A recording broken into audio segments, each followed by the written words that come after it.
لك ألف مبروك. الله يبارك فيك. آخر 20 دقيقة هي اللي ظهر فيها النصر اليوم. بسم الله الرحمن الرحيم. أول شيء نشكر اللعيبة اللي الحمد لله اللي كان عندهم صبر طول يعني مثل ما قلت يعني 70 دقيقة.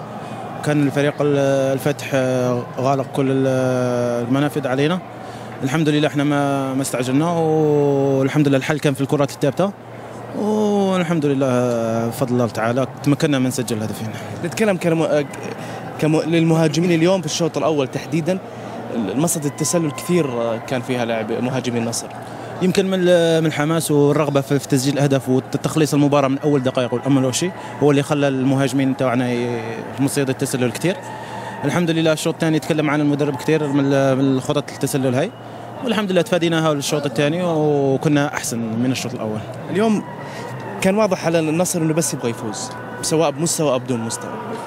لا لازم تدري أن المقابلة على الرغم من قدمت مستوى كبير أمام الشباب، تدري أن مقابلة الشباب أخذت منا يعني جهد كثير.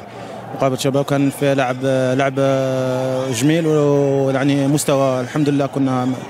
وهذه المباراة تختلف لأن فريق الفتح غير فريق الفتح، جالس وراء يصعب كل المهمة، يخليك بس أنت اللي تلعب، أنت اللي كيف تصيب الحلول. هذا الشيء اللي خلانا يعني نسعى وراء دائما النتيجة ونخلي الأداء. فالحمد لله لو سجلنا من الأول كنا يمكن نستمتع أكثر. نتكلم عن حاج بوقش منذ وصول النصر، مستويات مميزة يقدمها، حتى أصبح الجماهير تتغنى بالحاج بوقش. والله الحمد لله هذا من فضل الحمد لله فضل الله سبحانه وتعالى، ثم الجمهور اللي كان يعني صابر علينا، لأن أول جينا من القادسية كنا شوي يعني مش اللي مثل حابينه. الحمد لله صبروا علينا وساندونا كثير، والحمد لله إن شاء الله المزيد أكثر إن شاء الله. اثنين تعطيكم أريحية في مباراة الإياب؟ والله إن شاء الله، بس نقول يعني دائما مباراة الإياب دائما تكون صعبة خصوصا على ملعبهم، فلازم نحضر أحسن من هذه المباراة اللي كنا شوية سيئين في الشوط الأول. إن شاء الله نكون أحسن في